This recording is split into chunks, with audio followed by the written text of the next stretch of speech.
This is NHTV2, North Haven Government Television, a service of North Haven Community Television. The following program is brought to you through the support of the Town of North Haven.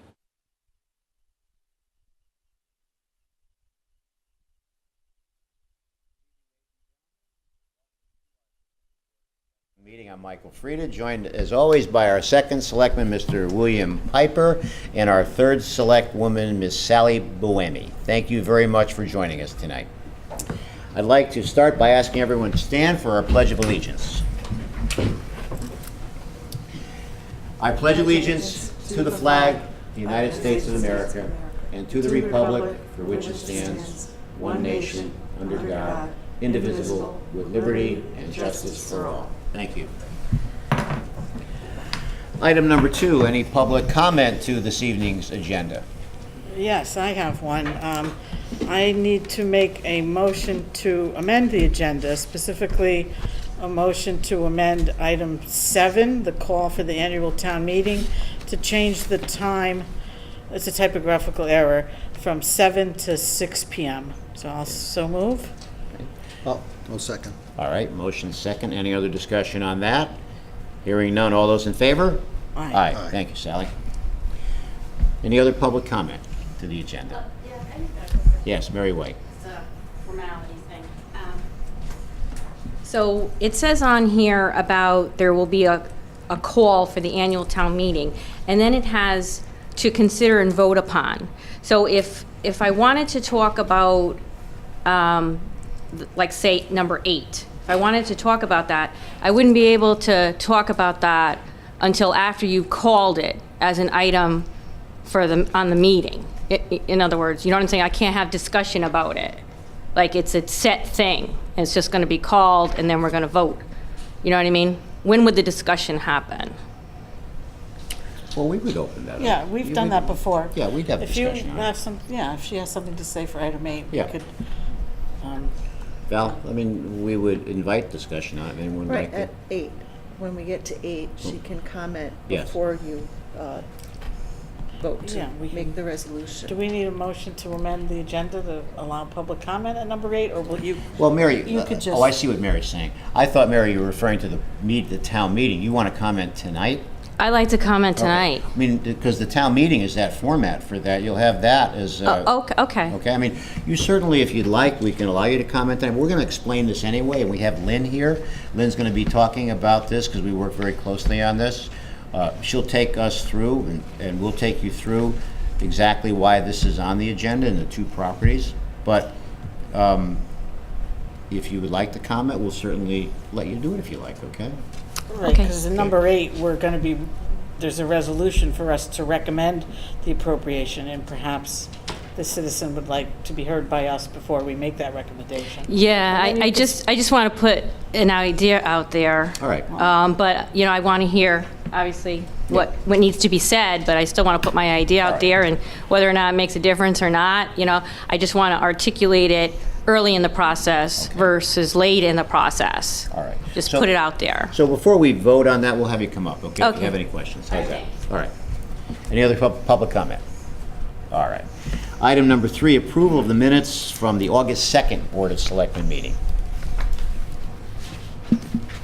I'll move the approval of those minutes. Okay? We have a motion? Just wanted to check one thing.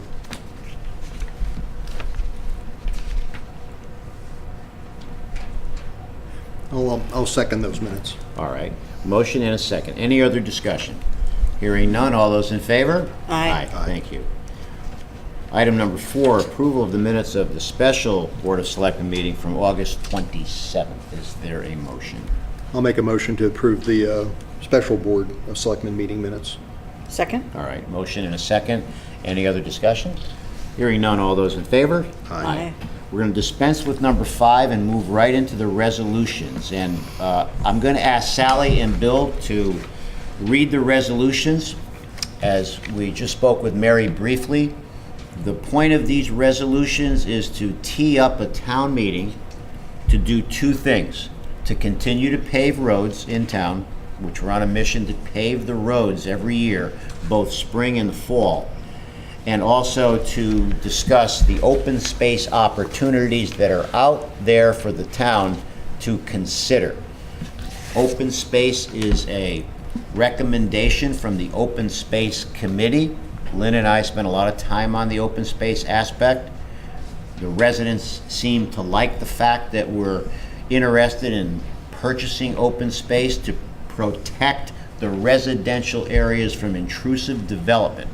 That is the reason why we recommissioned the Open Space Committee, the reason why we use Lynn Sadowski as the liaison between the Open Space Committee and the town government, and the reason why you see a couple of properties that Lynn will discuss here, okay? Mike, can I just comment on the first resolution, Sure. please?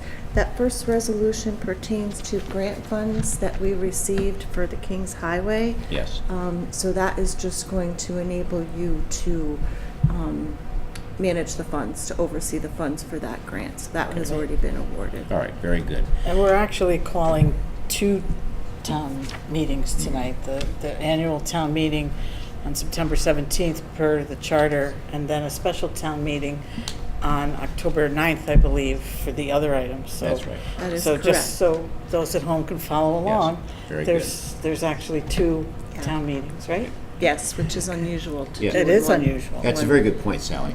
What Sally's saying, for those that may have missed it, is that the first town meeting we're calling is in compliance with the town charter for budget transfers. We have to do that every year. And the second town meeting is the one that you see with the resolutions here regarding open space, regarding what Valerie just mentioned, and regarding paving roads. So that's where we're at. Okay. So Sally and Bill. I'll start with the resolution on item 6. Resolved that Michael J. Frieda, First Selectman of the Town of North Haven, be and hereby is authorized to execute on behalf of the Town of North Haven a grant agreement and a conservation and public recreation easement and agreement assignment under the Open Space and Watershed Land Acquisition Program with the State of Connecticut for financial assistance to acquire permanent interest in land known as 182 Kings Highway, North Haven, OSWA 548, and to manage said land as open space land pursuant to Section 7-13D of the Connecticut General Statutes. Before we move on, would you like to hear from Lynn on this? I asked her to come this evening. Well, she made the effort, so. Okay, Lynn? Lynn Sadowski, Director of Public Works. We, many months ago, applied for a grant for open space funding on a piece of property known as 182 Kings Highway. We purchased the property and at the same time received a grant for approximately half. In order for us to receive the grant funds, which is $200,500, Mike has to be resolved that he is appropriate to execute on behalf of the town of North Haven the grant agreement and assignment. Great piece of property, 31 acres of land, and what's required of us is that we put an easement on it with the state. We never develop it. We don't farm it for vegetables. We keep it in a wild state, care for the habitat, et cetera, and that's part of the grant. And it has full access for the residents in the town as well as anybody in the state of Connecticut. And that's about it. Thank you, Lynn. All right. So I'll move the resolution as read. Is there a second? I'll second it. All right, so we have a motion and a second. Any other discussion on the resolution? Hearing none, all those in favor? Aye. All right. Thank you. Item number 7.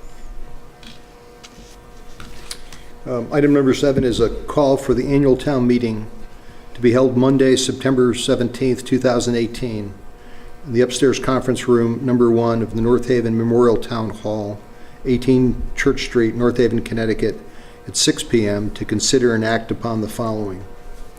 To consider and act upon a resolution in accordance with the recommendation of the Board of Finance to adjust appropriations of certain line items among the various departments in the fiscal year 2017-2018 budget, transferring amounts over $20,000 and the total sum of $443,350.72.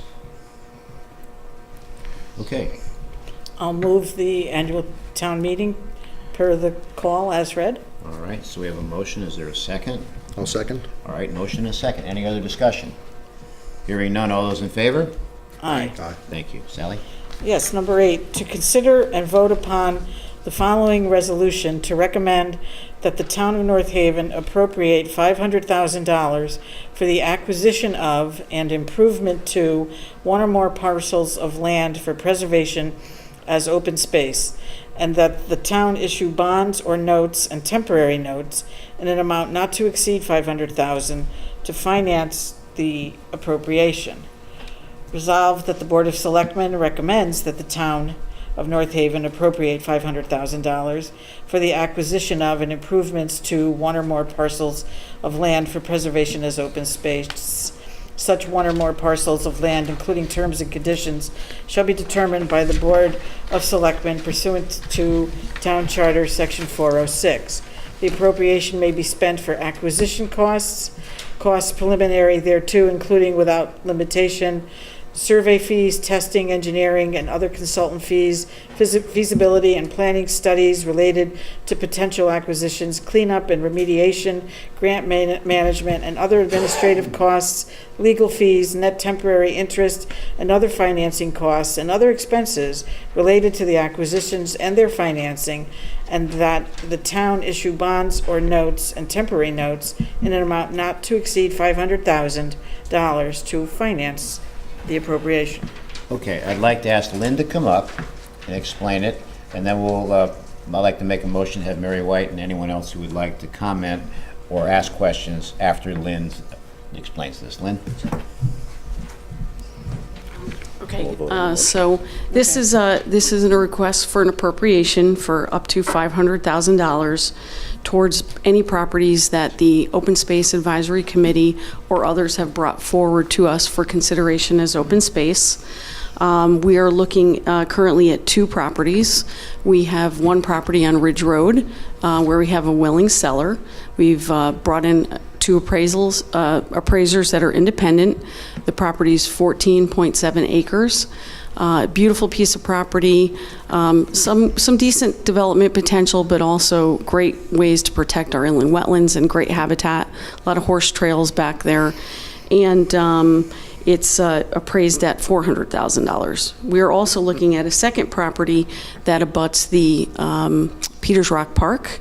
And we are currently in discussions with that property owner at this time as far as the price that they're asking for. We haven't committed to a price yet or come to an agreement, but we are looking at the property on Middletown Avenue, which is adjacent to Peters Rock Park.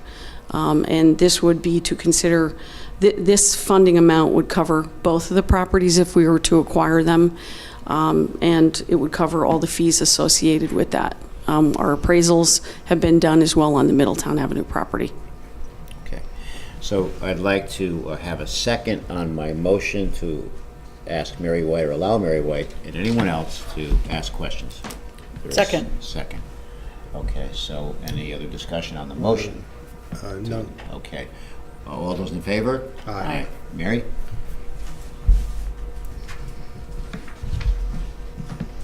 So I have a couple questions and a suggestion. Can, with not having an exact figure, but can I get an estimation as to what is the approximate annual bond payment on $500,000? Just an estimate. I know it goes over 17 years. Roughly 30,000. Roughly 30,000, Yes. okay. So what I was going to do is, I'm definitely a proponent of open space, which definitely wards off intrusive overdevelopment, which has totally taken place, particularly aggressively in the Mono East voting area, which is where I live. And so I'm definitely a proponent of it. But my concern or suggestion is we have a larger concern or problem having to do with public health and safety. So what I'm referring to is the need for firemen, paramedics to be hired, and the need to replace 25-plus-year-old apparatus, 30-year-old plus fire apparatus. So what I was going to suggest is, like I said, I'm definitely a proponent of this, but is there a way that we could postpone this and take whatever funds that we were going to use for this project. Can we direct it towards the fire department? Probably not. But on that subject, Mary, I've asked the chief to give me a listing, which he's working on, of all the equipment that we need to start planning to upgrade, and he's in the process of doing that. As far as firefighters themselves, that's a discussion that the committee's having in terms of both firefighters, paramedic service. We're waiting to see what the resolution is and the meetings that they've had. But I would say, to be respectfully candid, I don't see us doing that here. Sally and Bill? Well, I understand your concern. You've articulated it very often. What one of your priorities is for the town. We've heard the first selectman give an estimate of $30,000 per year for this $500,000. Now, of course, you may say, well, there's this bonding too, and then there's more bonding coming, and blah blah blah blah blah. It's accumulative, but these amounts aren't really on a $99 million budget. I mean, it's not an overwhelming amount, number one. But more importantly, to me, who like you agrees very strongly in open space and how good it is for the town. We have a willing seller, especially at Ridge Road, and that sometimes is a problem for us, right. Especially a willing seller at a price that is within a range for us, because some of the other properties that the Open Space Advisory Committee considered were way more, and to have a willing seller at a reasonable price is something that you don't want to lose to possibly another developer. So if you do that type of balancing act, and certainly, and I do understand your point of view, I would have to agree with the first selectman to go forward. But you could make your point to the folks at the town meeting for sure. Before Bill weighs in, I also want to share another reason, Mary, which I think is critically important. It's always been my philosophy never to bond for equipment, because the bonding cycle goes from 17 to 20 years.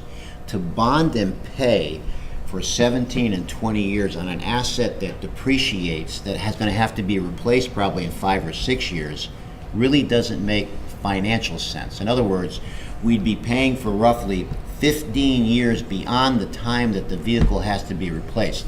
Right. So we never want to bond for equipment. What we've done to offset the budgetary impact for the residents is we've leased, like this new fire vehicle that cost $1.2 million.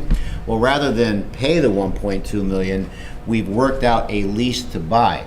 So it's like $300,000 a year for 4 years. Then we can buy it if we choose. So then that is a more effective financial strategy than paying for something 10, 12, 15 years after it's no longer in existence. That's why we wouldn't do it. Yep, makes sense. Does that make sense? Yeah, it does. Okay, thanks. Okay, Mary. And I think on other occasions we've looked at our overall bonding. I know you and Ed Swinkowski as the Director of Finance have looked at that, and I think we're well under our statutory limit. Oh yeah. So and a lot of the and each year some of the bonding that's been out there for, I think we're going to be talking about bonding for roads or whatever. We do that on a regular basis and it rolls off. So on one hand maybe you are picking up some extra bonding currently, but other bonding is actually from a retirement standpoint, in terms of retiring debt that that the town maybe has taken in past years to pay for things like roads. No longer is going to be out there for more than a few years, and then that all factors into the bonding that the town has. Excellent point. Roads are a good example. The life of a road is approximately 25 years. So the bonding goes from 17 to 20 years.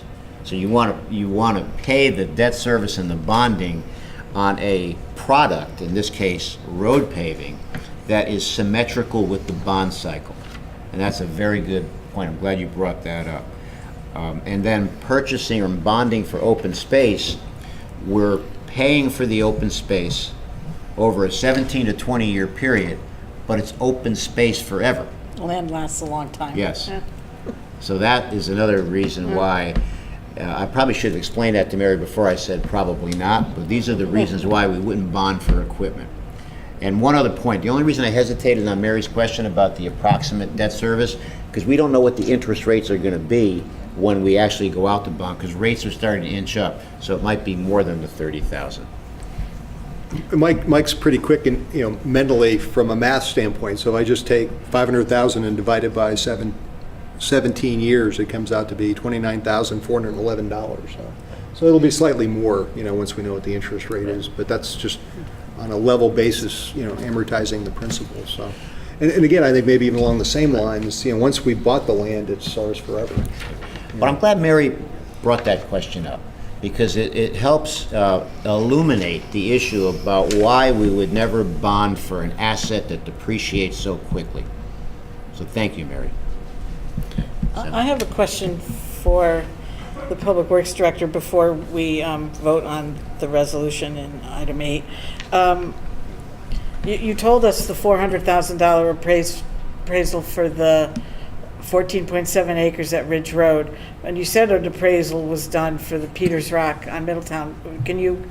Is that a secret, or can you give us the amount? No, Because the value was $120,000. Right. However, there is a structure on that property that is dilapidated and needs to be Okay. taken down.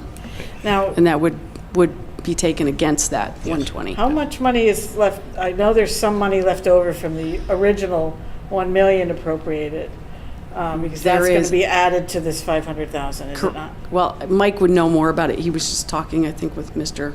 No. Sunkowski about No, it. I don't, these are the only two properties we have right now here. These- I think she means, was No, there the money original left over million- from the Yeah. original It's funds? my recollection. We didn't spend it all, but Well, first, I don't know the balance first, of it. earlier tonight, on item 6, we authorized the first selectman for the to go grant. forward with the paperwork for the grant, which I want to thank you for your efforts in getting that. You're I welcome. think the Board of Thank you. Selectmen should, Yeah. you worked very hard, I know, for that. But it's my understanding from my conversation with the finance director that that $200,500, although related to open space and is a refund, it doesn't go back, it does not and cannot go back into our open space That's correct. account, That's correct, if you will. yeah. That's That's right. going to the general fund. That's exactly right. But I do remember him saying, with the purchase of this one and the other one, 603 Middletown Avenue. right, Yeah. there was a couple, between 2 and 250 left. Yeah. So it's that. Maybe plus- after attorney's fees and appraisals was maybe around 175,000 remaining. I don't want to misspeak. I haven't spoken to Mr. I thought it was Sunkowski about it. 200 plus, but but even so, people might hear you say, well, there's 400,000 plus 120, plus demolition, plus all these other fees, consultant, legal, it all is churning away, but and they may say, why are you doing only 500? But it's this 500 plus what's left over. Am I correct that we'll be able to? That is, but Sally, we wouldn't be offering 120,000 for the property. We would be offering 120,000 less the price of demolition. Yeah, but even. So it'd be less. Even less that with all these other Yeah. costs. We would have It's enough gonna money. It's going to go over the 500,000, but I think the folks out there should be aware we do have. We do have some other money funds left from over other from the bonding. previous bond, All right. correct? Yeah. Right. Okay. Very good. All right, so, I'll move the resolution as read. all right, motion, second. I'll second. All right, motion and second. Any other discussion? Hearing none, all those in favor? Aye. Okay, next item. Next item on the agenda is to consider and vote upon the following resolution to recommend that the town of North Haven appropriate $2 million for the milling and paving of town roadways, and that the town issue bonds or notes and temporary notes in an amount not to exceed $2 million to finance the appropriation. Resolved that the Board of Selectmen recommends that the town of North Haven appropriate $2 million for the milling and paving of town roadways. The project shall consist of milling and removal of waste materials, paving and materials, installation of manholes and drainage risers, traffic protection, including signage and police and flag personnel. The appropriation may be spent for design, demolition, and construction costs, equipment, furnishings, materials, site improvements, survey costs, architect's fees, engineering fees, other consultants' fees, legal fees, net temporary interest and other financing costs and other expenses related to the project, that the town issue bonds or notes and temporary notes in the amount not to exceed $2 million to finance the appropriation. And once again, this is just a continuous improvement program. We're on here to pave roads. We have 194 miles worth of roadways in North Haven that are within 22.1 square miles of geography. And this is an example of every year we'd like to do this. The price per mile fluctuates. It's somewhere around $200,000 a mile to not only pave and mill. Milling is the scraping of the road, and there's always a delay of sorts between the time the road is scraped and then when the contractor comes back to pave the road.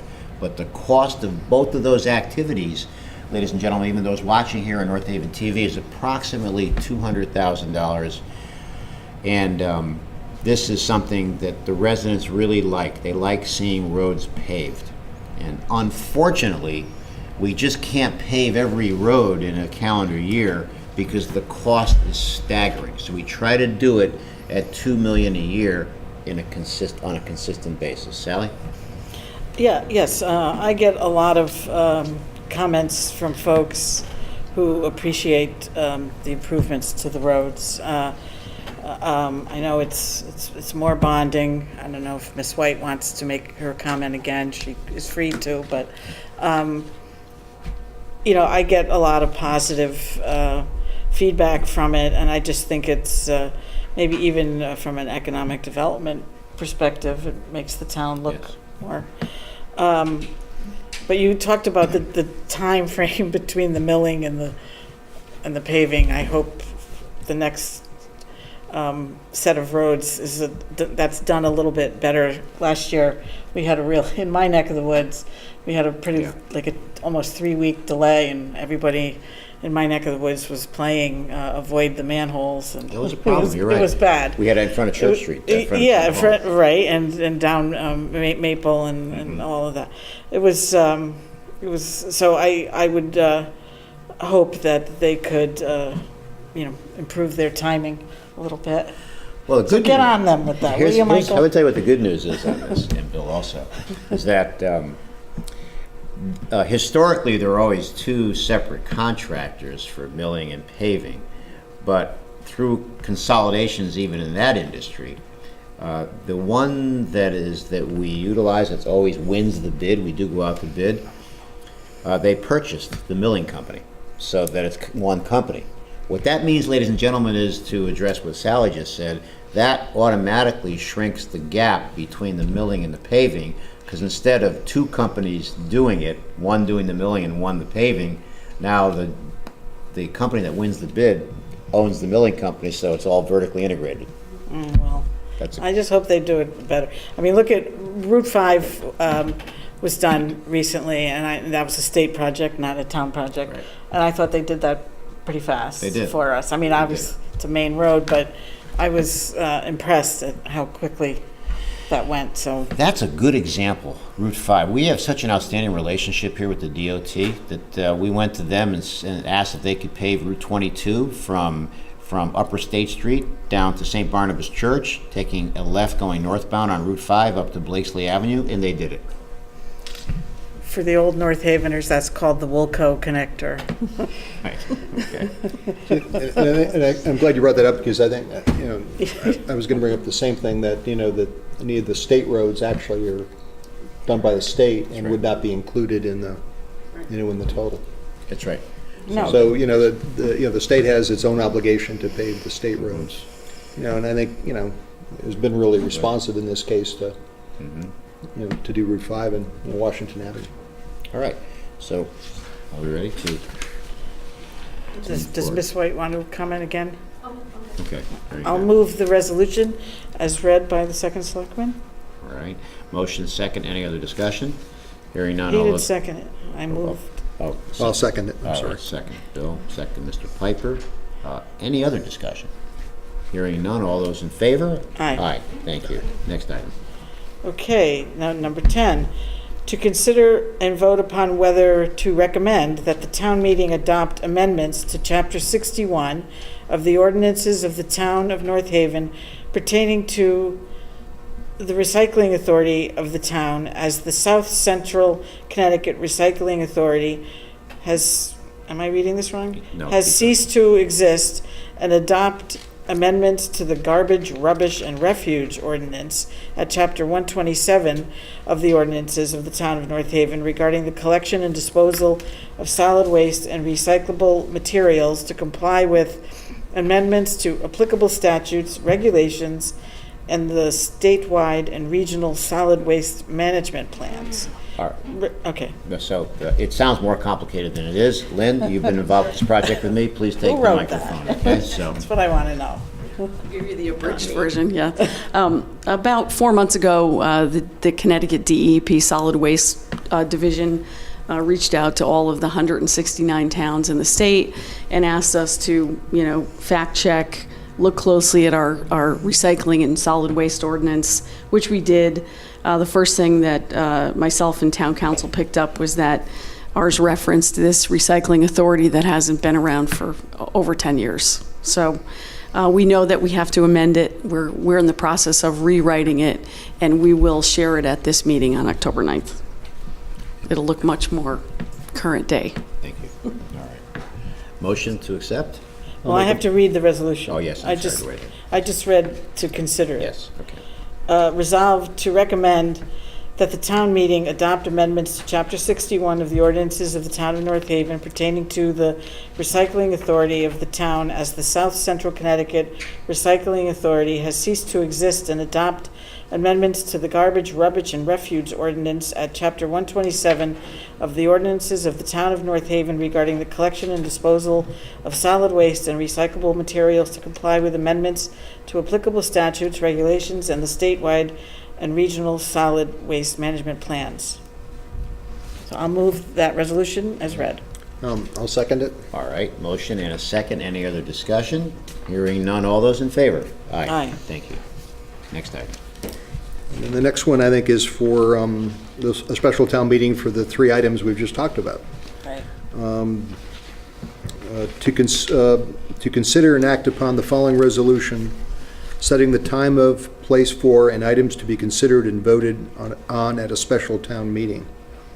And resolved that a special town meeting be held Tuesday, October 9th, 2018, in the upstairs conference room number 1 of the North Haven Memorial Town Hall, 18 Church Street, North Haven, Connecticut, at 6 p.m.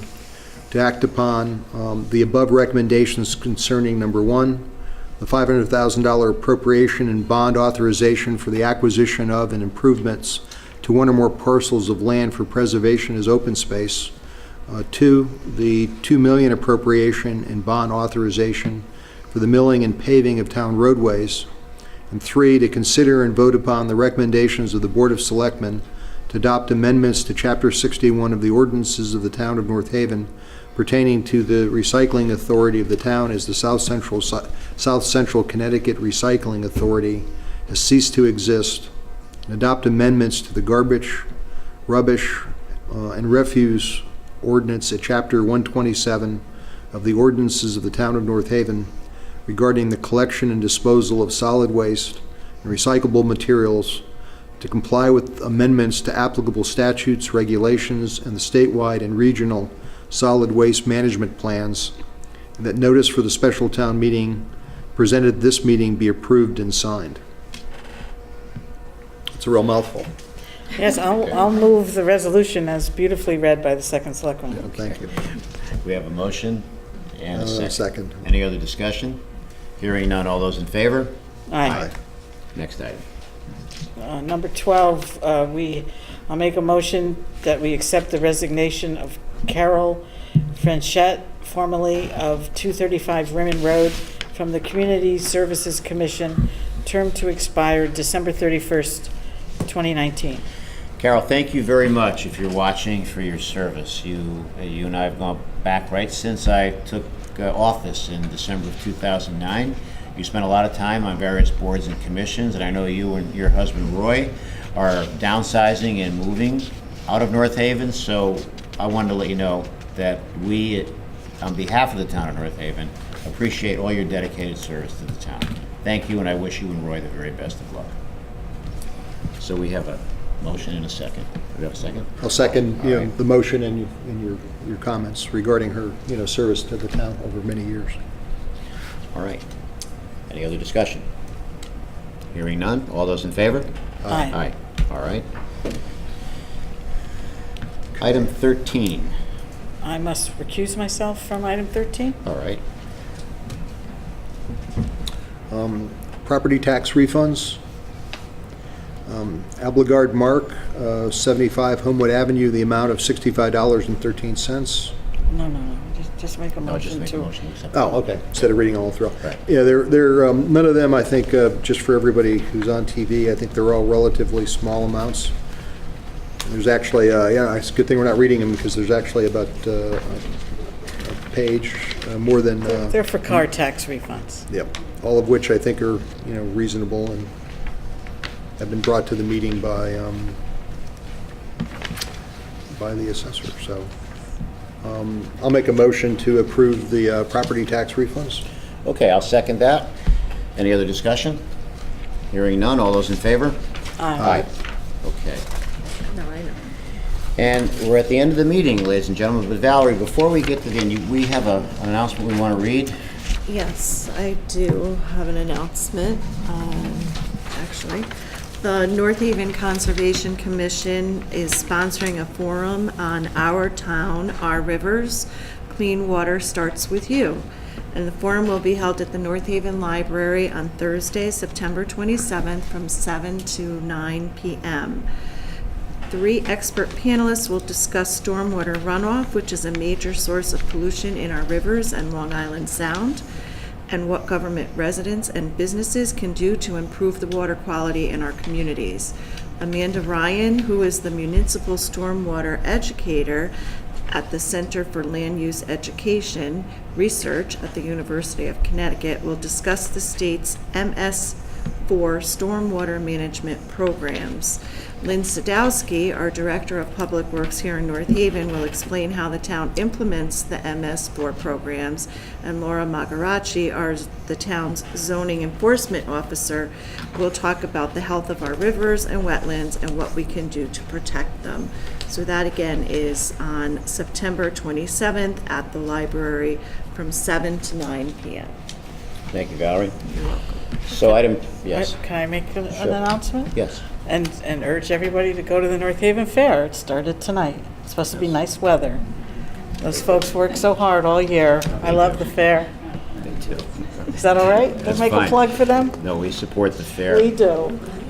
All right, item 14. The next meeting of the Board of Selectmen is October 4th here at the upstairs of North Haven Town Hall. Item 15, we're at the point, Bill and Sally, public comment. Mary White.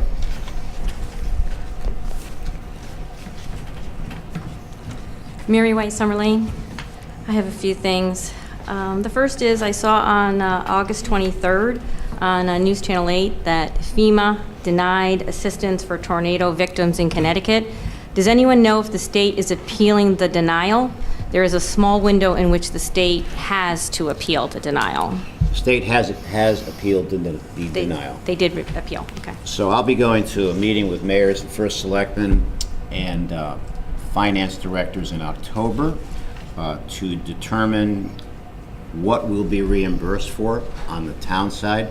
And those activities would be all the debris we picked up at curbside. We may have $400,000 in expenses as a result of not only the pickup of the storm debris, but also the disposal of the storm debris. As you know, we opened up the 14 acres over on Powder Meadow, so we had to pay to have that removed from there. So history has shown here, whether it was Hurricane Irene or Storm Sandy, that we received a 75% reimbursement in the past from FEMA. But the appeal that the state is doing is designed to try to help the homeowners who were not reimbursed for home damage for trees that fell on their homes. That's where the appeal is. We don't know what the result will be. Okay. All right. The next item is I have some turf temperature data that I received from the BOE at their last meeting. Some of you might recall that I had grave concerns about the high temperatures these fields reach in the summertime. So Dr. Cronin had temperatures taken on 4 days in early August, and more temperatures will be taken in order to collect additional data. If you recall, back in September 2015, a Stratford, Connecticut football coach punished the high school football team because he did not like the effort they were putting into the practice on a hot day, which was in the 90s. He had the players do spider-like crawls on their hands from one end of the turf field to the other. This caused severe burns to the hands of more than 16 players who had skin falling off their hands, severe burns, and blisters. The temperature of the turf field during that punishment was 130 degrees. So I have copies here for you guys of the small sample that was taken by not Dr. Cronin, but I don't know who did it, but somebody.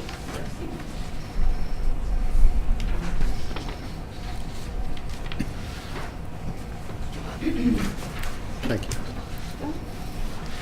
Thanks. Thank you.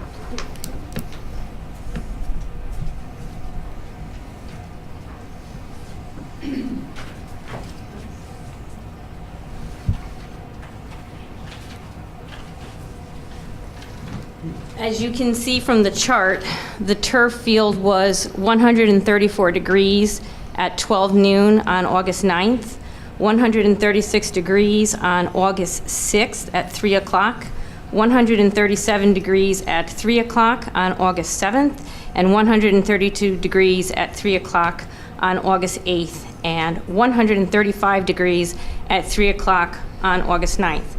Additional data that they will be taking would be taking the temperature of the field. I think they said 6 o'clock in the evening. They're going to add that time. So these results naturally are a concern for the safety of players on the turf when it is hot outside. As we know, Sprint Turf was not of assistance when asked by the town for safe turf temperature use guidelines. So the town is on its own. Dr. Cronin stated he would look into guidelines set forth on hot turf temperatures and safe play by the CIAC and use them as a guide. Anita Anderson, the Board of Education chair, stated once the temperature guidelines for safe play were set, they would have signs made clearly stating the turf temperature guidelines for safe play, which would include a warning, something like play at your own risk, beyond the set temperature guidelines. This would protect the town from liability should private teams, youth or adult, opt to play on the hot turf anyway, and injuries would result. So that's the update on the turf temperatures. So let's see. Okay, so for more than a year, I have been providing fire department stats regarding alarms and have reported the chief's data, which reflect an upward trend of alarms. So of all the months that I've reported, I'm just going to do a quick 3-month summary for y'all. So on April 24th, the Fire Commission met, where the fire chief reported since they had last met, there were 340 calls for service. 64% of the calls for service were for EMS ALS. 76 calls were overlapping simultaneous emergencies, where the one fireman on activity, fireman paramedic on active duty, was out on the first 911 call. On May 22nd, the Fire Commission met, where the fire chief reported since they last met, there were 359 emergency calls for service. 60% of the calls were for EMS ALS. 92 calls were overlapping simultaneous emergencies, where the one fireman paramedic on active duty was out on the first 911 emergency call. This represents 26 of the total number of incidents. So what we mean when we say a number of overlapping calls or simultaneous emergencies, that means that the second call that came in, they did not receive the fire department's paramedic. Okay, let's see. So in addition, during this meeting, the chief reported that the total alarms year to date is 1,804. And that number represents 84 more alarms than this time last year. And the third summary is on June 26th, the Fire Commission met, where the fire chief reported since they had last met, there were 347 calls for service. 60% of the calls were EMS ALS related. There were 96 emergency calls that were overlapping simultaneous calls for service, where the one fireman paramedic on active duty was out on the first 911 emergency call. This represents 27% of the total calls for service. Okay. So now there are 2,251 alarms at that time, which represent 162 more alarms. So he went back to this time at that June meeting 5 years ago. There were 1,953 alarms, and at this time there are 298 more alarms. So all this data clearly shows the upward trend of alarms. And this is all true due to economic development, Quinnipiac University, housing developments, apartments, condo developments, the Divine Street Medical Epicenter, and soon we will be adding Amazon. So why did I give this summary? It's because the Board of Finance did not put money in the fire chief's budget to hire firemen paramedics. The fire chief, if you recall, proposed budget was for 16 firemen paramedics. He was willing to do 8 this year and 8 the next. Even the president of the fire union stated they would be willing to accept 4 firemen paramedics, or even 2 firemen paramedics this year, and then more the next, and more the next, and so on. But the Board of Finance included 0 money to hire firemen paramedics. Instead, the Board of Finance chair states, the board has spent $13 million on the fire department over the years. He fails to say that the $9 million of that money was for the brick and mortar, the firehouses. So I have 3 sources of money, which I was wondering if could be used to hire firemen paramedics. So we know that there's $140,000 set aside in the budget as a separate line item. So let's use that money. We also know it was publicized that Amazon will be opening in May 2019. So even though Amazon took advantage of that tax payment plan, we know that we will be receiving taxes from them and that it will increase over a 7-year period. But that is guaranteed money coming into the town from Amazon. Does anyone here have an idea how much taxes the town will collect yearly from Amazon?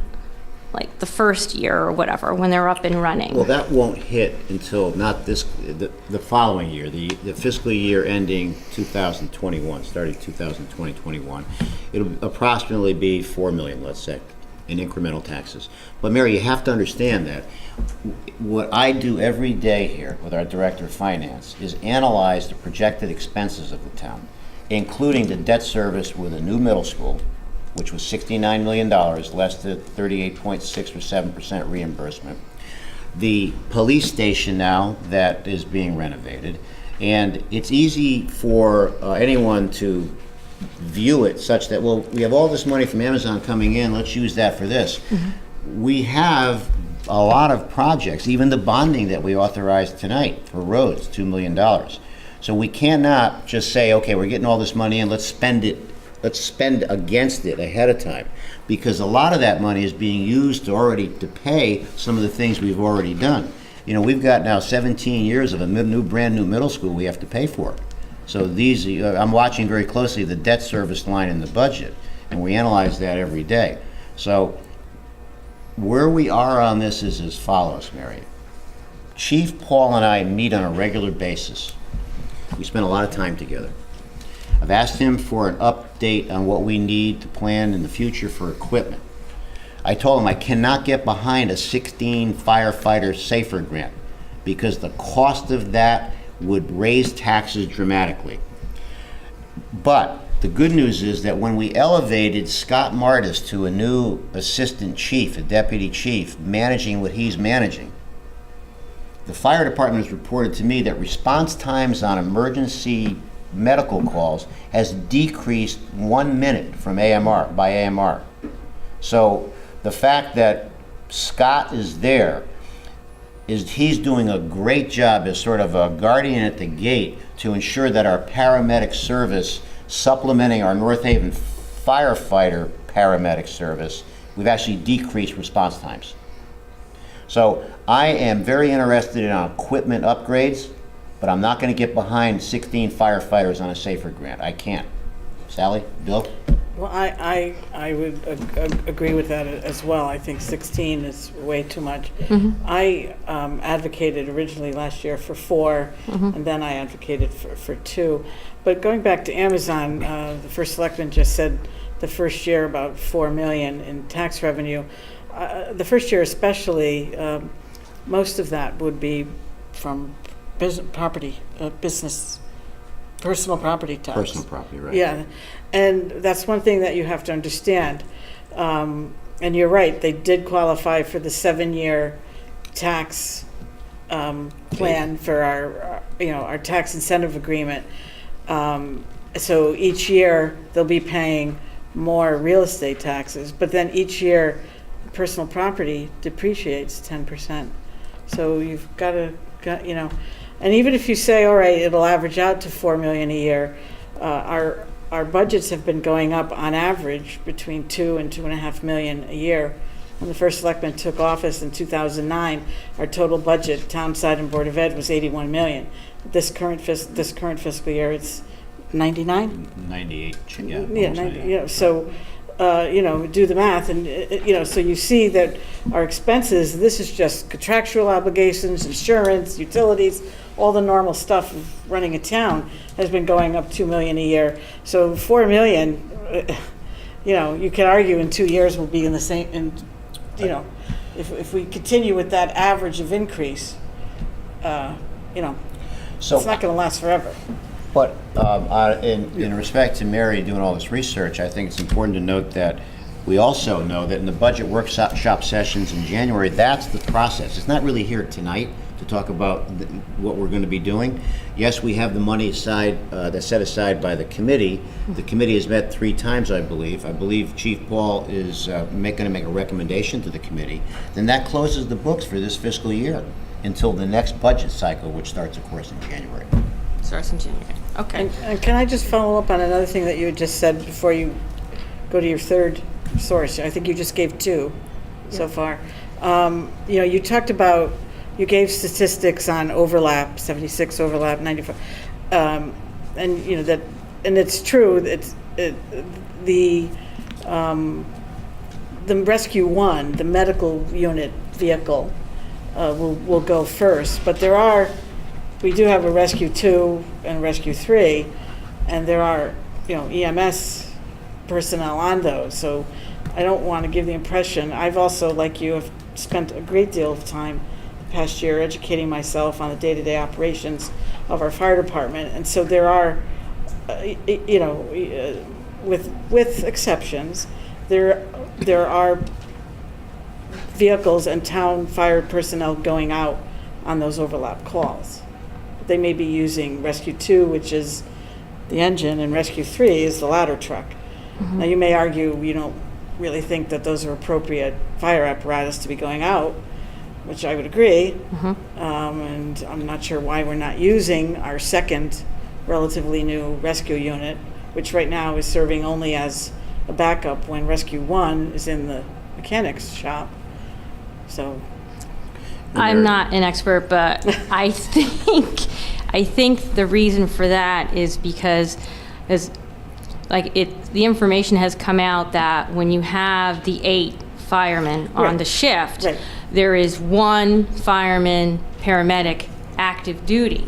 That's right. That doesn't mean that there isn't another fireman paramedic on shift, But he's not in that he's vehicle. on there Right. as He's on another vehicle. as an EMS. He's not Right. No, I performing. understand that. Yeah. Right. So when they go and they're responding to the second call, the even if there is a fireman paramedic on that truck, okay, Right. going there, he cannot respond as a fireman paramedic. And So he doesn't have all the equipment that's in the Rescue 1. Exactly. That's one of the most So- important things I learned, is that the fire department personnel are assigned to a vehicle.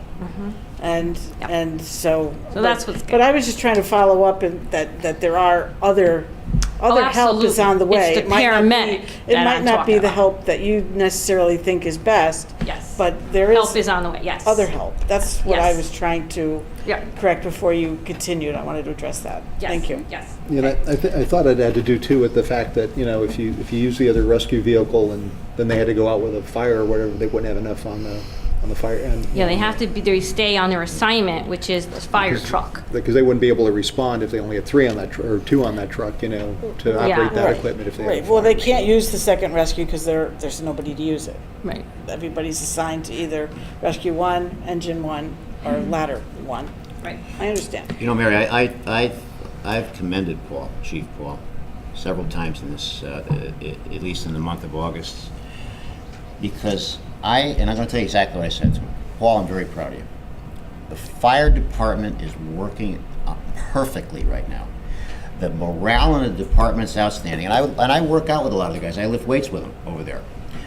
Everybody is focused. They're doing a great job. Scott Martis has been a great addition as deputy chief, and Chief Paul is outstanding to work with. He's on top of everything, and he's a great asset to the town of North Haven.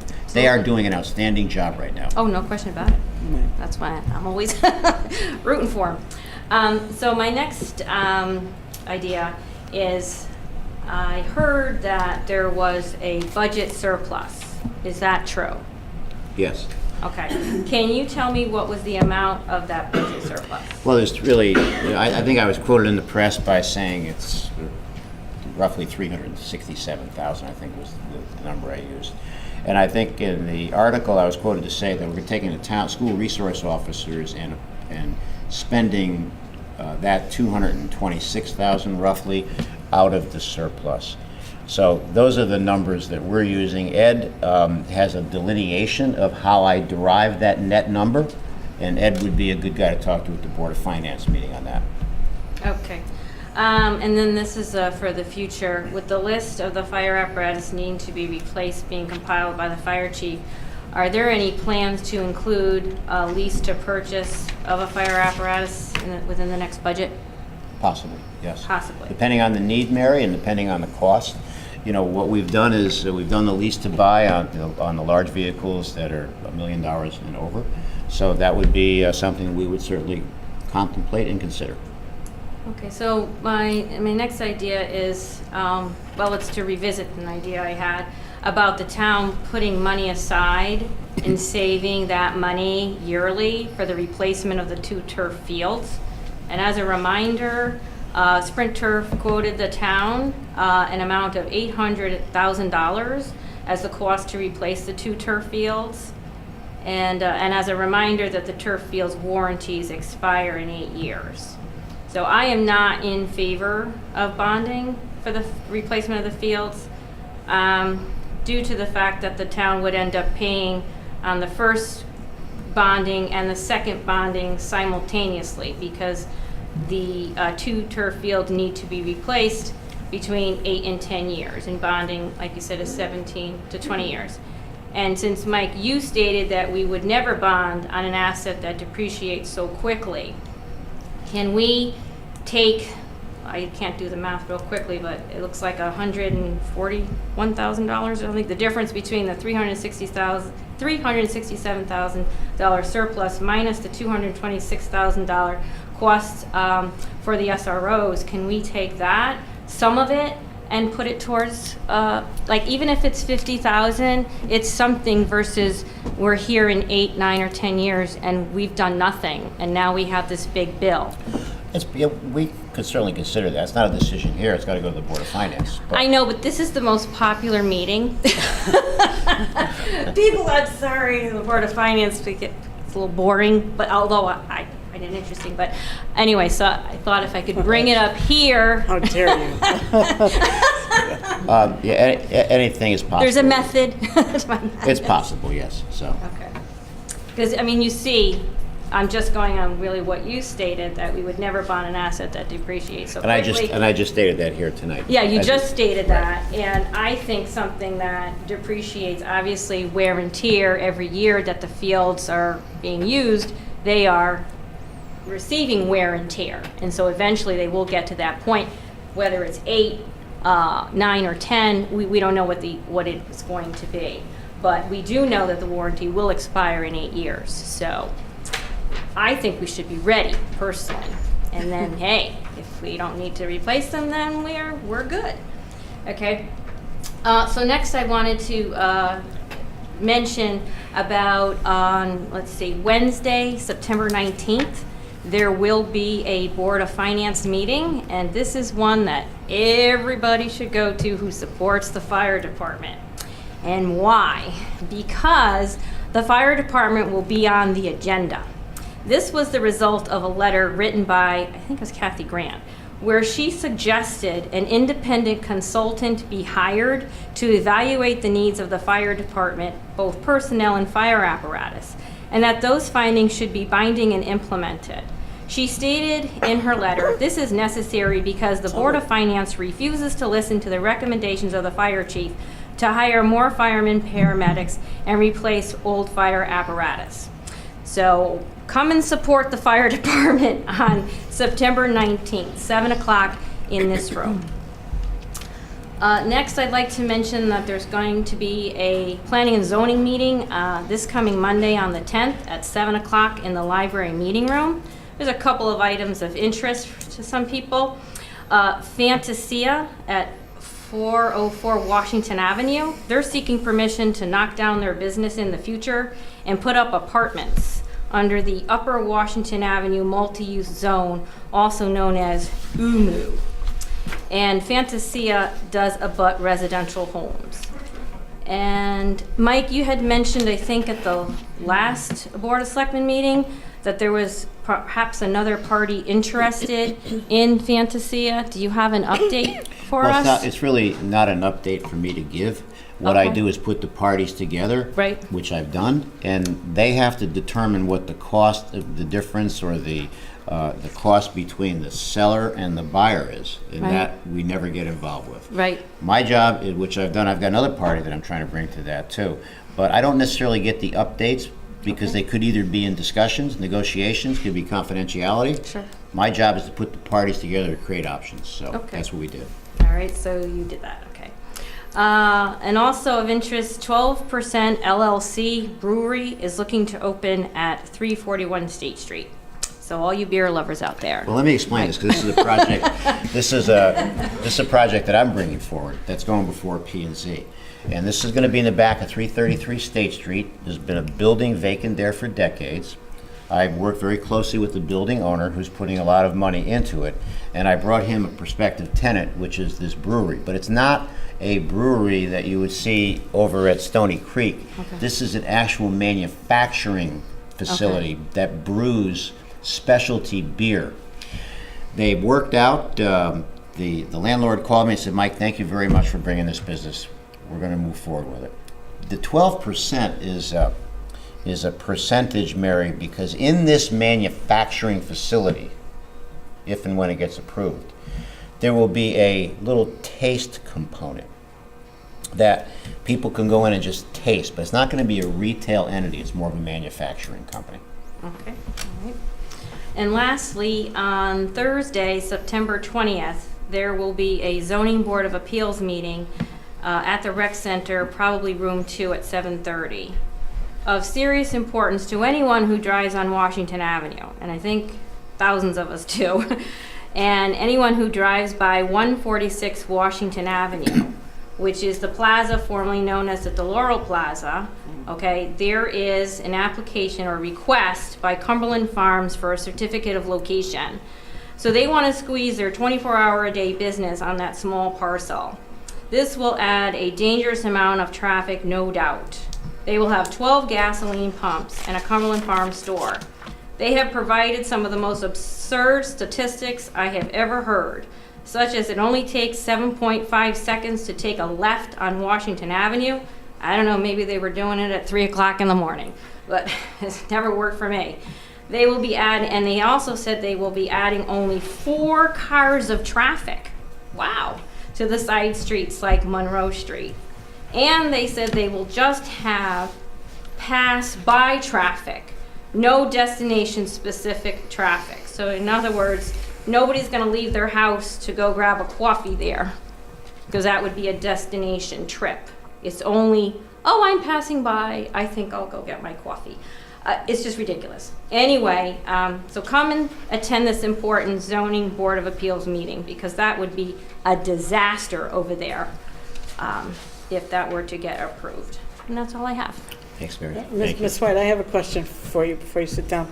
You, if I may, you said, just going back a bit to your turf presentation, you said that Spin Turf estimated $800,000 to replace the two fields. Yes. Did that figure include the disposal of the old ones, which, as my understanding, is hazardous waste? Well, so my understanding is because the building committee went with this infill, and it's still the rubber tires, but they're coated. Right. Okay, so my understanding is when they need to be replaced, what happens is the company comes in and they move this infill, okay? This, tires, pellets. Yeah. pellets. Yeah. They move it over and put it in a giant pile, okay? And then they replace the carpet or whatever it is that they do, okay? And then they bring it back. And then what they do is where there were areas where, it dissipated or moved or whatever, then they add more to it. So from my understanding is because of the material that it's able to be recycled in that they can use it again. So that a whole issue of carting away toxic material is not, a problem. Okay. I mean, that's how I understand it. I just wondered if it Yeah. included, if it Yeah, just so included it- installing the new one, so it's a It one would be, price. yeah. So Okay. whatever they're gonna do, I suppose if they came upon an area where the pellets were, I don't know, they fell apart or whatever, and the coating came off or what have you, they would be responsible for removing it, and they would be that's my understanding, but, Yeah, okay. I'm not 100% sure on that. We'll find out in 8 or 9 years. Yeah, right, Okay. right. Thank you. And then I had a question for the first selectman. You said the surplus was 300,000? I was at the Board of Finance meeting 3 weeks ago, which you were not there. I think the president couldn't be act that night. Yeah. Oh, how nice. Yes. I hope you're getting along well. It's always important to keep the town and gown relations. Yes, we moving forward, so. want our voluntary payment. I was just, the big number, not my number, their number that night was a $1.7 million surplus. That's So why I what s- happened between Well, that's why I then said and to now Mary, 300? Ed has, I used there's a net surplus figure I used, and Ed is the best one to describe it. So let's leave it for the Board of Finance discussion. So that's where we're at. Mary, you could watch the August Board of, I had watched part of it. I know, it's a tough one. Ed has it See if you broken can- down, the difference between the number he delivered at the Board of Finance and the net number that I quoted. But nonetheless, what should be focused in on is, once again, through slowing down expenditures, not replacing positions that were in the budget, waiting and delaying, this town once again has not only balanced the budget for 9 consecutive years, but delivered yet another surplus that we needed to deliver because we spent something out of the fund balance. And Ed and I are going to be now going to a rating call to bond for these roads and these other issues that we talked about. So all they care about is, are you balancing budgets? Are you delivering surpluses? Are you involved with the economic development? These are the rating agencies, which we are. In fact, one year, I took the rating agencies around the town to personally show them all the projects that I'm personally involved with on economic development, including Amazon. And that tipped the balance in many respects because the economic development is a weighted value. Now, what we don't know on this is that because there's an image of the gloom and doom at the state level, there are already municipalities being downgraded before they even went out to bond because of the anticipation of a lost revenue from the state.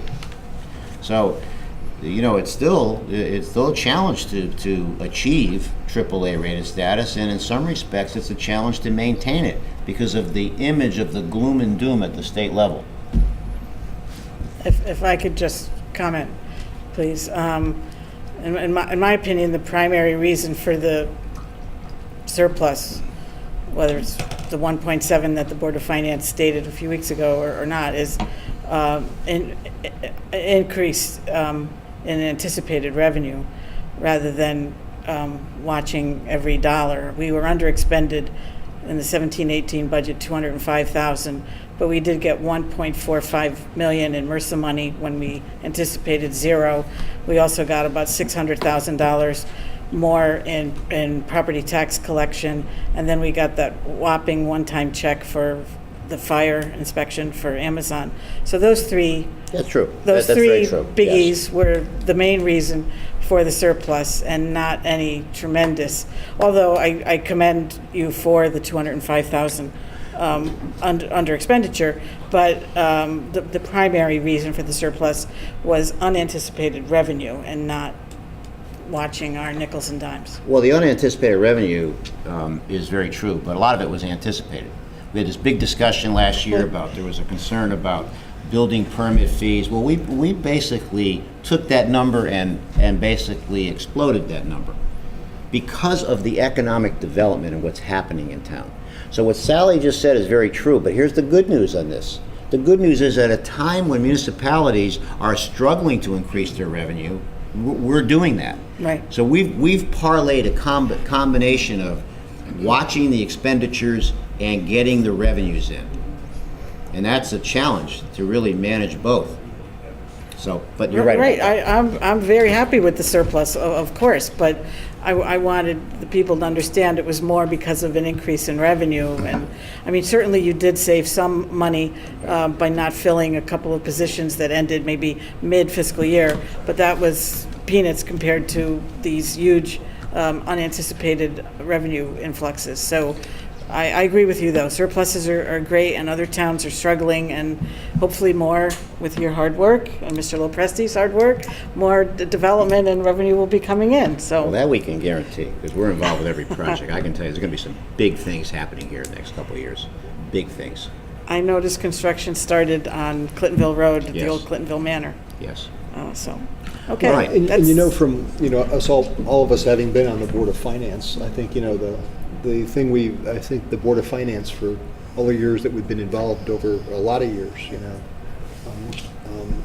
I think we've always tried to be careful about not overestimating revenue because of the uncertainty. So, so sometimes you have windfalls that do occur, but, on the other hand, you hate to be overly optimistic and then find out that you've been disappointed and end up with a deficit. That's exactly why some municipalities have gotten into trouble, because they've overestimated the revenue. We underestimate. So, and to your point, this is what happens. Right. All right. Okay. Yeah. Yeah. And we all were on the Board of Finance. But Mary, when I was on it in the 80s, they were much more exciting. But they weren't on TV. Were they popular meetings? You're saying we're the most popular meetings. So Yeah, were they no, popular but back then? they weren't on TV, All right. so they were So, more interesting, let me Yeah. tell you that. so Mike, you weren't there at the Board of Finance meeting? No, I accepted an invitation to have dinner with the new president of Quinnipiac College. That was very important. We have to maintain that relationship and manage any potential problems in the future by having that top-to-top relationship. So I wasn't at the meeting. So Sally, you were definitely at the Oh, yeah, meeting. it was fun. Do you recall if, whether it be Ed or any of the board members, if they mentioned anything about the fund balance being returned to 8%? Well, Yeah, I can answer yeah. that, even though I wasn't at the meeting. The fund balance has to stay at 8% or get back Okay. to, because we memorialized that years ago, and we've committed to the rating agencies that we'll be at 8%. Now, that doesn't preclude the fact we could dip below 8, but Right. we'll always get back to 8, a minimum of 8. Yeah, okay. And then, so my last comment I just wanted to make, so when I was mentioning about that $140,000 that was set aside in the budget as a separate line item, and if you do add that, the difference between the surplus, the net surplus, and the cost of the SROs, and you combine those together, rough math is $281,000, and the cost for 2 firemen paramedics is $250,000. So again, I keep trying to find ways to hire these firemen paramedics, as I think public health and safety is priority. Okay, thanks, Mayor. Thank you. And I was at the, and Sally and I both go, to the Board of Finance meetings as well. And this actually, for everybody's benefit, this is actually the first time in the 9 years that I've been involved that you've missed a meeting. So, it's for a very good reason. But yeah, we were right on. If my calculation was correct, we were right on it. At the 8%, we needed like $7,913,391, and we had, based on at least the numbers that were presented at the meeting, we had $7,913,772. So we were right on, 8.03%, based on the calculation that I did, based on what was handed out at the meeting. All right, any other comments? Yes.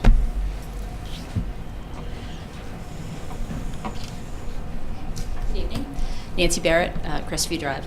So I'm here tonight representing several concerned citizens in the Ridge Road community that have some concerns about the police and fire communication system and its potential impact on public health and property values in the Ridge Road community.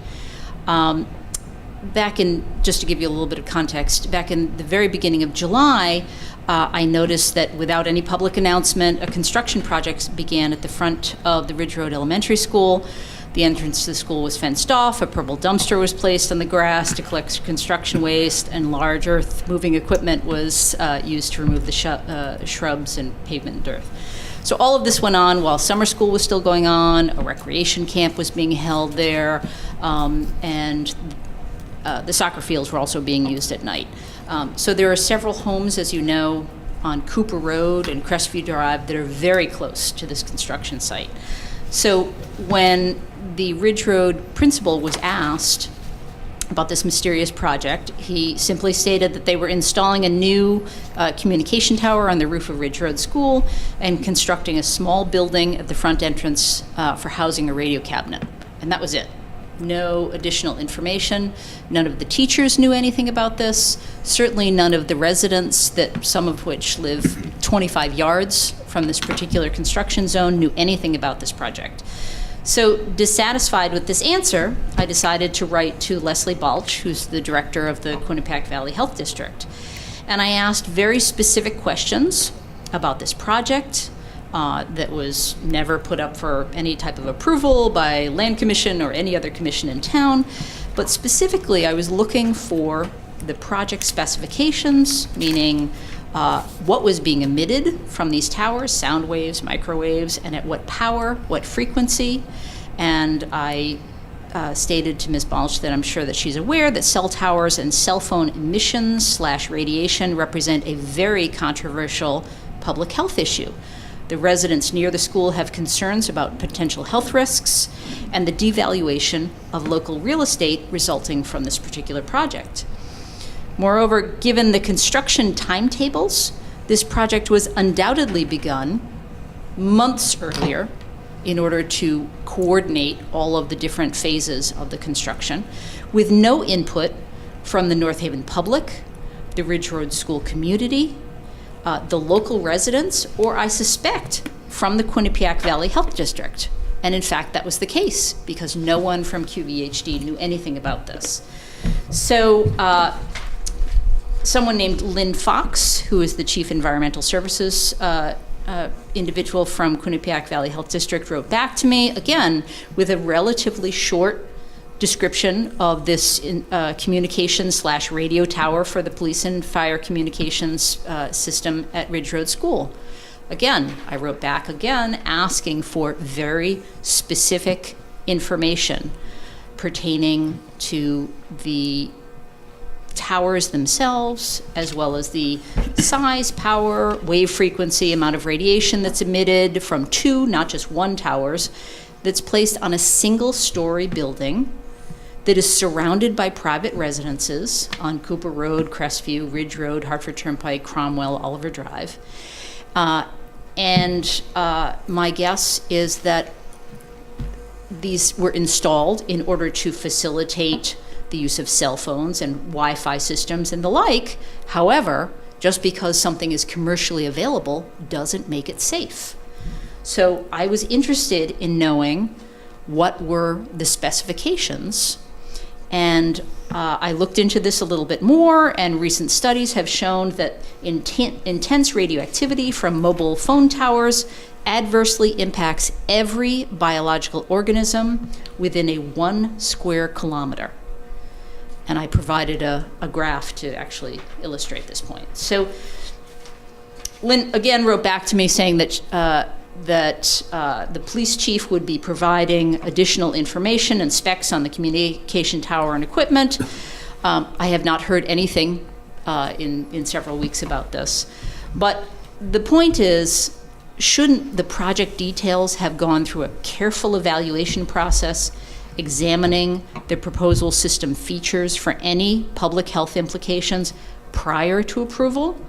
And was anyone from Quinnipiac Valley Health District or the Connecticut Department of Health Occupational Health Unit involved in reviewing the details of the North Haven Communication System proposal prior to its approval?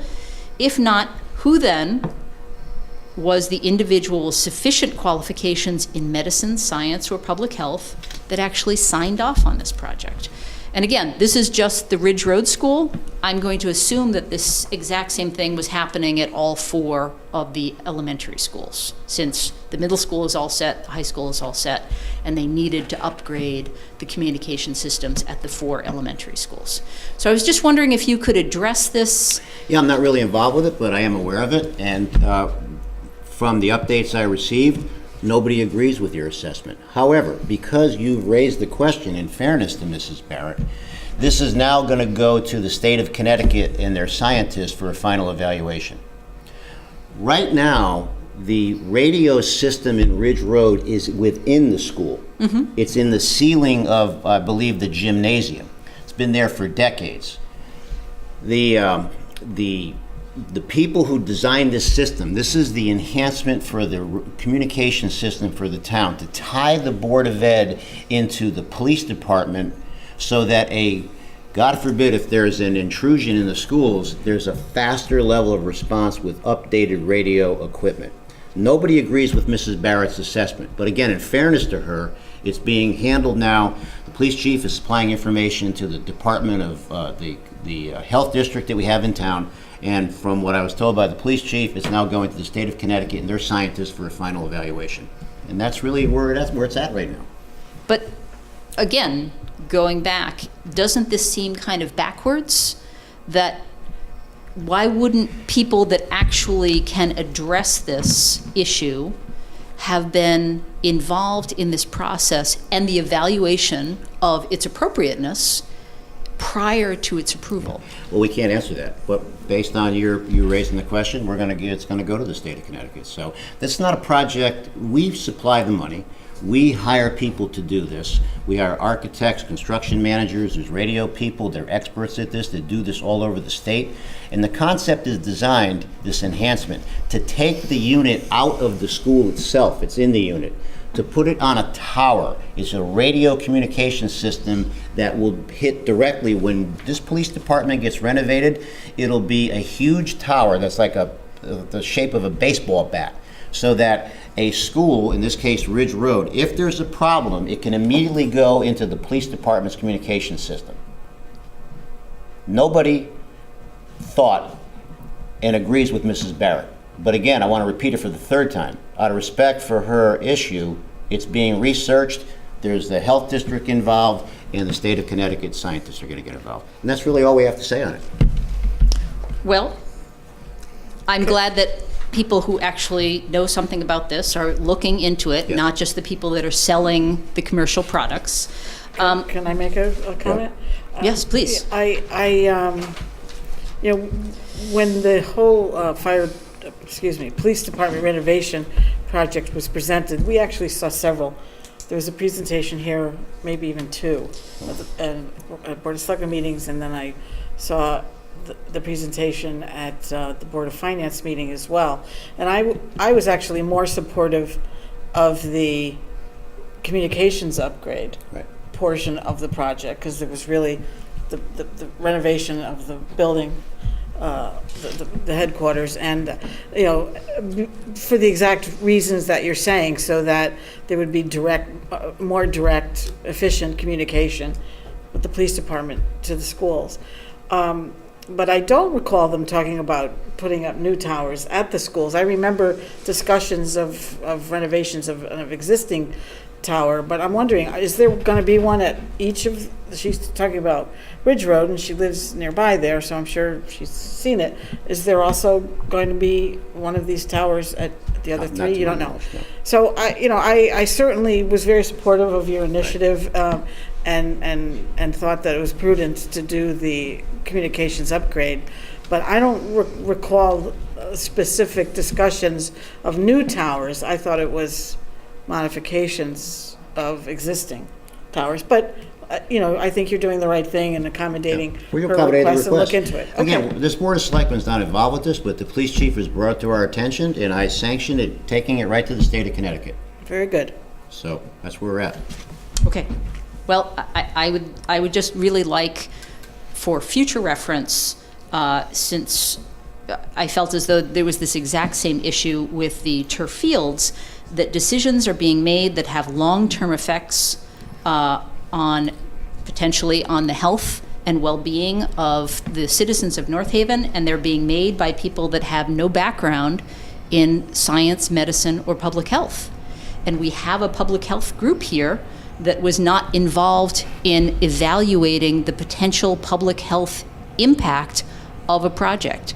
So I think that we should at least utilize that resource, as well as bring in other resources prior to projects being approved and funded by the people of North Haven. So I would just like to request that. And this brings up a much bigger issue, which is I seem to have, I'm observing a pattern that the people of North Haven are being asked to vote on a series of issues with little or no information about the specific details. This being one perfect example. Everybody's all in favor of an upgrade to the communication system for our police officers in theory. But if there's going to be construction involved at each of the 4 elementary schools, then this should have been at least announced to the school community. If not, just have an article in the newspaper describing very specifically what's going on. Well, the police department were on a series of public meetings they had back a couple of years ago on this. They went to the firehouses, they had a series of public meetings. They came before the Board of Finance, they came before a lot of meetings. Now, whether or not that issue was discussed, I don't know if it was discussed, but it could very well be that they, in order to upgrade this system, to improve the security and the safety of the children, they needed to put it outside. So, and nobody agrees with your assessment, but I want to repeat for a 4th time, we're going to take it to the state of Connecticut for a final conclusion. Okay. Well, as I said, the turf fields, the most recent budget, the supernumerary program, and now this police department communication system. The people of North Haven were asked to vote on bigger projects with little or no information in advance. The budget was, we were asked to vote on a number. I disagree with you. I'm sorry, I disagree. If we look at the middle school project as an example, we had meetings at the old middle school that were packed with the residents who talked about the turf fields, asked questions about the project. So folks, what I try to control here is a creation of hysteria when hysteria doesn't need to be created. So we have to look at things from both sides. We respect the rights of the citizens, in this case Mrs. Barrett, to bring issues up, and we will research them. But to say that we don't do an informational session is not true. And I can tell you that before I became first selectman, there was nobody prior to me that actually presented a budget like we do at the town meetings. So I disagree with you on this assessment. Well, that's a good example. So this year's annual town budget meeting, there was no presentation of the budget that had been modified significantly since the previous version. The Board of Education budget was never presented by Dr. Cronin at the annual town meeting. If you recall, we were prepared to make a presentation, but the moderator of the meeting asked the question, and people started to come up to the microphone to ask questions. When it was asked, are there any more questions, there was none, so they closed the meeting. Bob Cronin was actually standing there waiting to present. That was the intention. So we don't control the meeting, it's the moderators that control it. So Bob, to his credit, was standing outside by the podium ready to present. When there was no questions, they closed the meeting, he sat down. So that's the way it works, Nancy. Well, she was right about that meeting. I was disappointed that there were no pie charts. So- I was looking I think forward to all your- everyone in that room was expecting a presentation by you and a presentation by already- But Bob. understand Yeah, it that was we don't already. run those meetings, that's my point. We present at the meetings. You're talking about the town meeting, okay? We had Yes, that yes, meeting, yeah. right. I understand. So if the In May. moderator closes the meeting, then it's closed. But why would the moderator close the meeting Yeah. if she knows that you're intending to give a You have to presentation? ask the moderator that, so, I mean, I can't answer that. was So, Mr. and what's that? It was Mr. Mr. Lambert. Lambert? Yeah, So you had all the pie charts and all the Yes, it was on slides the we and do. computer. charts? We I do did all that the every work. year. Because that usually everybody. happens first. You go first, and Right. then Mr. We do it then all the Dr. time. Cronin. I know it's normally done, but this year, I found it and odd, the Board too. of Education budget was previously presented as the original one, and then we never got the update. So I was anyway. surprised on that also, so I'm agreeing with you on this part. We had the presentation prepared, the meeting was closed, so. So we were asked to vote on two numbers, as opposed to any understanding as to what was cut, what was added, what was modified from you were one at the version to the meeting, next. It was frustrating because of the Board of Ed specifically. I was looking forward to hearing how they were accounting for the $600,000 Right. reduction that was done between the March Board of Finance meeting and the Right. public hearing. But And not everyone you know, does that's what the Sally best. and I do, which is keep Yeah. all the different versions of the budget and go line by line and compare it, from In the version past, to Nancy, version. you know the way it was? Budget books were handed out at the meeting. I remember. I remember. So that's why I take It was awful. exception to what you said, because we've worked hard here to present in a very transparent fashion, going in great detail, the town side and the Board of Ed side. That meeting was an aberration. It's not the norm.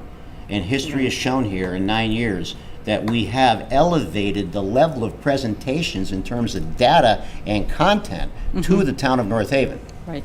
And the supernumerary program? Yes, well, I explained that.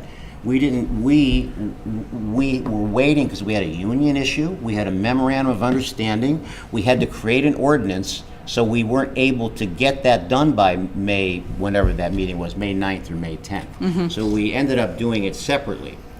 That's what happened. We weren't prepared to have a vote or put it into the budget because we didn't know where the creation of the ordinance was taking a long time. And we had the memorandum of understanding with the union too. Right. So, but you can't generalize those two things and say it's a pattern here. It's not. The pattern is we've elevated, as I've said, the level of content. These meetings are a good example. There used to be there used to be time frames on public comment. Public comment wasn't even televised at one time. We allow people to speak for a half hour. We don't have a timer here. We present more data here that's ever been presented. So that's why I glad. take a little bit I'm of glad. exception to your generalization on I'm this. glad, but all of these issues, I think, need some back and forth conversation. I'm speaking from my own perspective, and about this particular project, I'm speaking on behalf of several people. But I think that more information about the police and fire communication project could have been disclosed to the public, particularly since the construction plans had to be in place for at least 6 months in order for it to start literally the day after school ended, right? But no one knew anything. The teachers didn't know anything, the students, the parents, the local residents know nothing. And we still, even with all of these emails back and forth, I still cannot get any of the details about the system that is already erected. All right, so Was I able to answer your question? That's Yes. going to a state Thank you. scientist? Thank you Okay. for All right, Even- Nancy. And we were all at the town meeting, and I understand what you're saying, but I mean, there's always been plenty of opportunity at all, and I've gone to, I don't think I've missed even special town meetings, any of them. And there's always been plenty of opportunity for people to come up and ask questions. And look at the budget book, and even if there wasn't a presentation, the information was there. There were a large number of people that commented. So, from a standpoint of being able to interact at a town meeting, the meeting didn't really end until everybody had asked a question. That wanted to ask It a was question. hard to know what questions to ask for me on the Board of Ed side especially. I knew what happened on the town side, cold, but I wasn't aware of what they were proposing on the Board of Ed side until I saw the Board of Ed meeting the following month. So next year, we want our pie charts and everything. Yeah, I think, and let's So, just, and let's move forward. in retrospect, if we could wind the clock back, in fairness to the moderator, he allowed all of the questions by the public. When there were no more questions, he closed the meeting. Perhaps one of the questions could have been, would Dr. Cronin or Mr. Frieda be willing to present anything that they had? We were waiting for it, and then it just ended. That's what happened.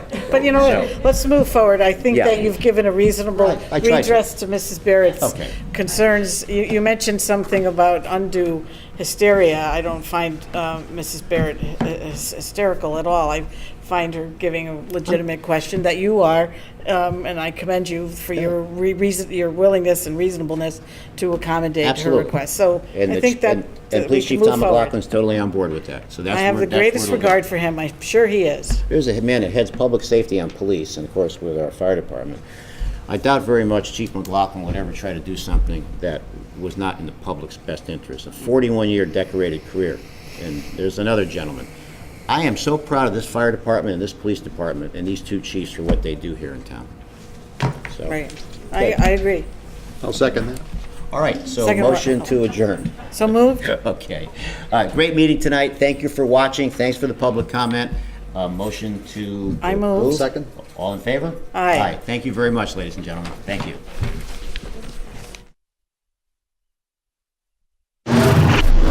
The preceding program is brought to you in part through a grant from the town of North Haven.